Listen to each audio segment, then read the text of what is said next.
Okay, thank you so much for watching, ladies and gentlemen. Buli omu gy'osinzira okuba nga you are watching this video. Welcome aboard. Amawulire agaliwo oluvannyuma lwa America ekulemberwa Donald Trump okuwamba president wa Venezuela n'emutwala omuvunaana emisango egy'enjawulo. So many activists batandise okukozesa omukisa guno okusaba president wa America okutunula mu nsonga z'amawanga gaabwe. Now, mu ggwanga lya Tanzania waliyo omukyala amanyikiddwa nga Mange Kimambi. I strongly believe mwena mwalaba nnyo omukyala ono ya trendinga nnyo mu biseera Tanzania we yalina protests. Ennaku z'omwezi nga 29 omwezi ogwa October, Tanzania lwe yagenda mu kulonda akalukuba president. Omukyala ono yali so much vocal before and after the elections. Ng'omukyala ono agamba nti enfuga mu ggwanga lye erya Tanzania, first and foremost, this woman is born mwana nzalo ya Tanzania. Newankubadde nga tali mu Tanzania, she relocated to the US gyali as a citizen.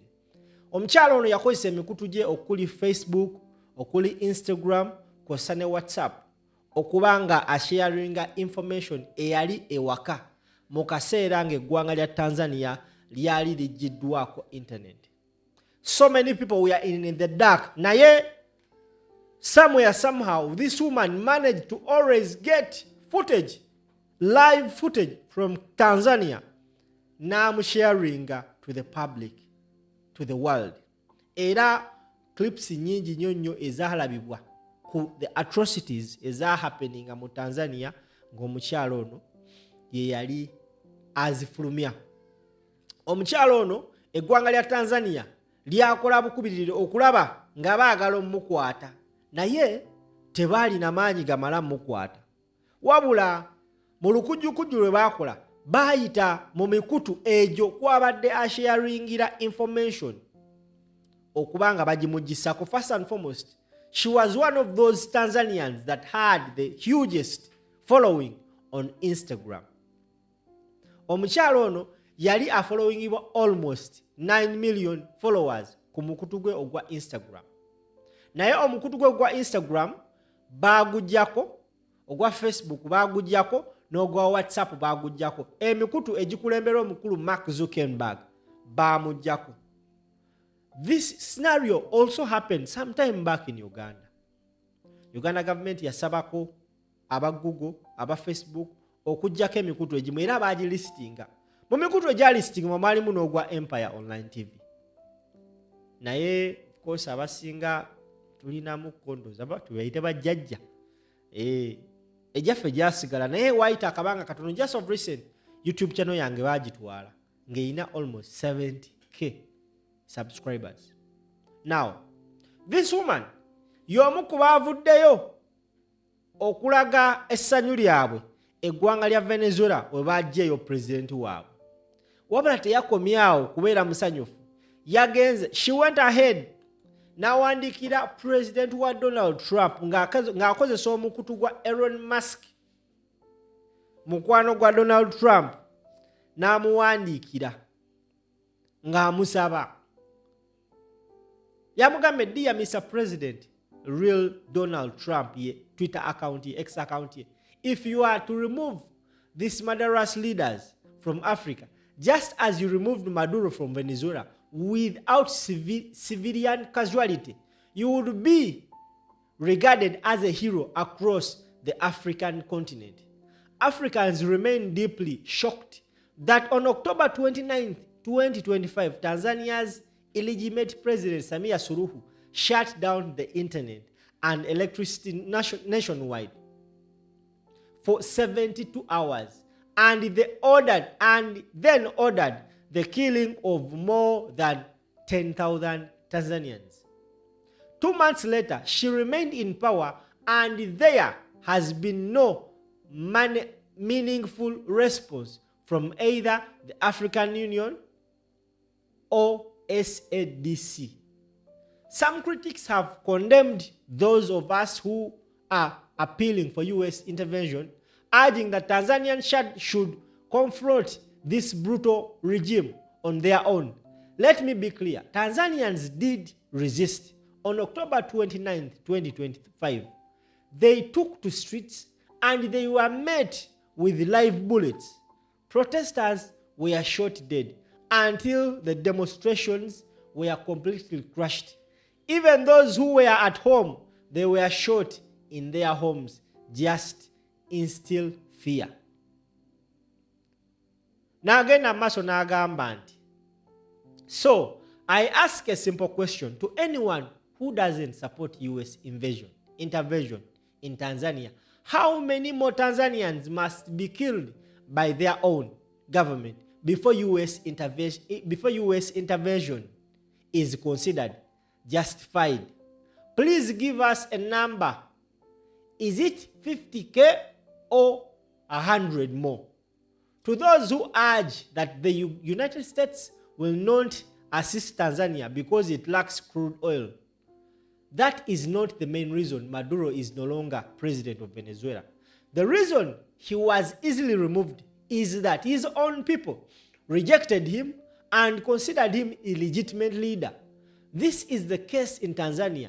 The country will literally take to the streets to celebrate the end of a brutal Chama cha Mapinduzi Samia era. As for the American First policy, Tanzania possesses vast natural resources, including uranium, natural gas, coal, nickel, lithium, gold, Tanzanite, and diamond. These resources are currently being heavily exploited by countries such as UAE, China, and Russia. These same countries continue to support the murderous regime. These countries do not care about Tanzanian life. They do not care how many of us get murdered by the government, as long as they get to loot. In fact, the UAE is supplying the Tanzanian government with weapons that are being used to kill civilians. If United States were to support the people of Tanzania, we would end the strategic dominance of the UAE, China, and Russia, and instead build a strong partnership with the US. This would be a win-win situation for both nations. Will Donald Trump please also urge Mark Zuckerberg to reinstate my Instagram, Facebook, and WhatsApp account that were taken down 4 weeks ago after tech companies are helping the authoritarian government to censor critics. Also, one tech company should not be allowed to own so many critical social media platforms. In 1 hour, I was literally removed from 3 major platforms simply because one company owns them.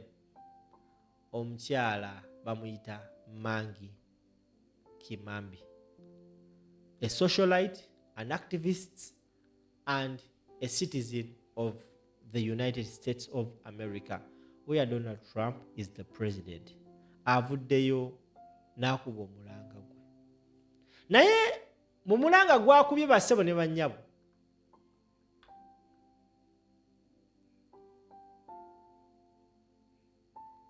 akoze kino nga a neighboring country to Tanzania, that is Uganda, in just a few days from now, nayo bagenda mu kalulu kanene.